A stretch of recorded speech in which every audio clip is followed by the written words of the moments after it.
In 1939, deep in Texas, a young black boy named Bernard Garrett spent his days polishing shoes on the streets, watching the world move around him, soaking in every bit of knowledge he could find. He was sharp, ridiculously smart, and had a hunger for learning that couldn't be ignored.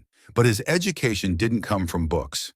It came from eavesdropping on white businessmen, listening to them talk about money, investments, and deals, trying to piece together the secrets of wealth.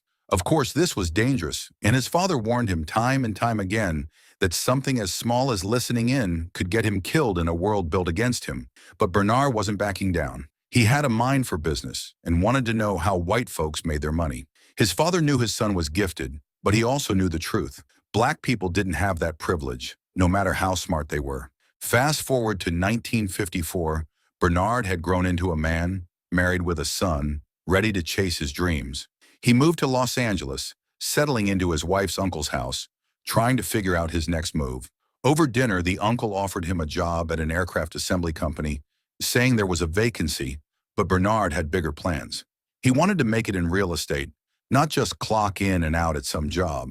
The uncle laughed, shaking his head, calling it impossible, worried Bernard wouldn't even be able to pay rent. But Eunice, his wife, believed in him completely, knowing he was too smart to settle for less. The next day, Bernard hit the streets, searching for a property to buy and rent out using his savings from a previous business. He found a building, but the problem was clear. His money wasn't enough to cover repairs. Eunice, ever the problem solver, suggested finding a partner to boost their capital. She took Bernard to a club, introducing him to Joe Morris, an old acquaintance. But the moment Bernard saw Joe lounging with two women on his lap, looking like a player straight out of a movie, he walked out immediately, telling Eunice he didn't need help from someone like that. She wasn't having it, telling him he had two choices: negotiate with the property owner himself or take Joe's help. Bernard, ever the independent thinker, chose to handle it alone. He met with Patrick Barker, the property owner, and pitched his plan to buy the building at a lower price, fix the damages, increase its market value, and fill it with black professionals who needed housing. If the building became fully occupied, Bernard would pay full price later. But there was one major problem. He was short $10,000. Not one to run out of ideas, Bernard noticed a gift calendar from Edward Reed, a banker in the area, and headed straight to the bank, hoping to secure a loan. Before he could even make an appointment, the receptionist shut him down immediately because he was black.